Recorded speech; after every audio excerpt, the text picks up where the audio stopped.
Second world war में लाखों कैदियों को टॉर्चर सेल में डाल दिया गया था। वहाँ उन्हें बुरी तरह टॉर्चर किया जाता था। उन्हें वहाँ फिजिकल और इमोशनल दोनों तरह से टॉर्चर से गुजरना पड़ता था। उन्हें अकेलेपन से भी गुजरना पड़ता था। कैदियों के सामने उनके दोस्तों की मौत हो जाया करती थी।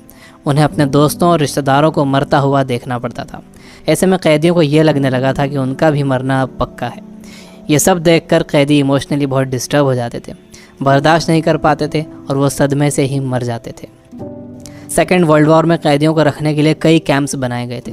उन्हीं कैंप्स में से एक कैंप में बंद थे साइकोलॉजिस्ट डॉक्टर विक्टर फ्रैंकल।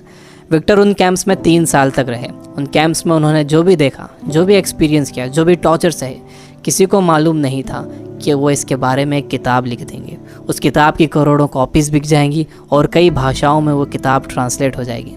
उन्होंने किताब लिखी जिसका नाम था मैन सर्च फॉर मीनिंग। अभी जो कोरोना क्राइसिस चल रही है, आप घरों में बंद हो, बोर हो रहे हो, अच्छा नहीं लग रहा है, तकलीफ़ हो रही है, तो आप अपनी इस तकलीफ़ को ज़रा इन टॉर्चर सेल्स के फ़ोटोज़ से एक बार कंपेयर ज़रूर करना। इससे मुझे पक्का यकीन है कि आपको अंदाज़ा हो जाएगा कि हमारी तकलीफ़ इन टॉर्चर सेल्स की तकलीफ़ के मुकाबले कुछ भी नहीं है।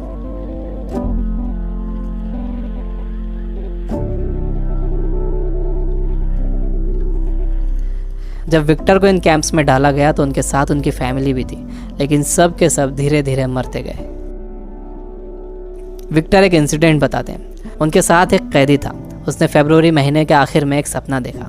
उसने विक्टर को बताया कि कल रात उसने एक सपना देखा था। सपने में एक आवाज़ गूंजी कि मुझसे जो पूछना है पूछो। तो मैंने उससे पूछा कि हम इस कैंप से बाहर कब निकलेंगे। तो उस आवाज़ ने कहा कि 30 मार्च को तुम लोग बाहर निकल जाओगे। इस सपने के बाद उस कैदी को पूरा यकीन हो गया था कि वो 30 मार्च को रिहा हो जाएगा। मार्च का महीना शुरू हो गया। वो एक एक दिन गिन रहा था। धीरे धीरे दिन निकलते गए। जब मार्च का महीना ख़त्म होने आया तो उस कैदी को ये दिखने लगा कि वो रिहा नहीं हो सकेगा। 29 मार्च को वो बीमार पड़ गया और 30 मार्च को वो मर गया। ऊपरी तौर पर तो ये लग रहा था कि उस कैदी को कोई बीमारी हुई है जिससे वो मर गया, लेकिन विक्टर जानते थे कि वो कैदी किसी बीमारी से नहीं मरा था, बल्कि नाउम्मीदी से मरा था। उसके मरने की वजह थी उम्मीद का ख़त्म हो जाना, होप का ख़त्म हो जाना। Biggest lesson of this book, इंसान को तकलीफ़ें नहीं मारती हैं, इंसान को धोखा नहीं मारता है, इंसान को चैलेंजेस नहीं मारते हैं, इंसान को नाउम्मीदी मार देती है। जिस इंसान के अंदर आने वाले कल की कोई उम्मीद नहीं होती, कोई ख्वाब नहीं होता, वो इंसान भी नहीं रहता। विक्टर ने गौर किया कि कैंप में ज़्यादातर मौतें क्रिसमस और न्यू ईयर के बीच में हुई थी, क्योंकि लोगों को उम्मीद थी कि क्रिसमस आ रहा है, न्यू ईयर आ रहा है, हमें रिहा कर दिया जाएगा। लेकिन जब ऐसा नहीं हुआ तो उनकी उम्मीदें टूटी और वो मर गए। जब भी किसी इंसान की उम्मीदें ख़त्म होती हैं तो उसका इम्यून सिस्टम कमज़ोर हो जाता है, और जब किसी का इम्यून सिस्टम कमज़ोर हो जाता है तो वो किसी भी छोटी मोटी बीमारी से मर सकता है। यानी पहले उम्मीदें ख़त्म होती हैं, उससे इम्यून सिस्टम कमज़ोर होता है, उसके बाद वो बीमारी ताकतवर हो जाती है। दूसरी चीज़ विक्टर ये बताते हैं कि आपके पास ज़िंदा रहने के लिए एक बड़ा सपना होना चाहिए, एक लॉन्ग टर्म गोल होना चाहिए। जिसके पास आने वाले कल के लिए बहुत बड़ा ख्वाब है, उसके लिए आज की तकलीफ़ें, आज की प्रॉब्लम्स बहुत छोटी होती हैं।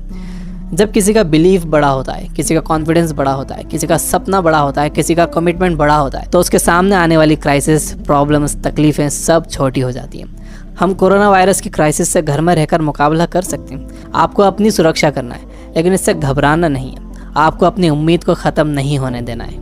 विक्टर कहते हैं कि जब कोई प्रॉब्लम या बीमारी आती है तो आपकी बॉडी कमज़ोर पड़ जाती है, लेकिन आपका माइंड बहुत पावरफुल है। आपको इसे कमज़ोर नहीं पड़ने देना है। आप रोज़ टीवी देख रहे हो, आप बुरी न्यूज़ सुन रहे हो कि इतने मरे, इतने बचे, इतने सीरियस, ये आपको मेंटली वीक बना देगा। आप मेंटली वीक हो जाओगे तो आपका इम्यून सिस्टम भी कमज़ोर हो जाएगा, जिससे आपका बीमार होने का ख़तरा बढ़ जाएगा। विक्टर कहते हैं कि वो 3 साल इन कैंप्स में इसलिए ज़िंदा रह पाए क्योंकि उनके पास कल के लिए बड़े सपने थे, विल पावर थी, उन्हें ये किताब लिखना थी। तो वो सारी प्रॉब्लम्स, सारी तकलीफ़ें उनके सपनों और इरादों के आगे छोटी पड़ गईं और वो इन सब से बाहर निकल गए। तीसरी चीज़ जो विक्टर ने ऑब्जर्व की थी वो ये कि जब इंसान के सामने कोई प्रॉब्लम आती है तो वो उसे कैसा मीनिंग देता है। वो उसे पॉजिटिव मीनिंग देता है या नेगेटिव मीनिंग देता है।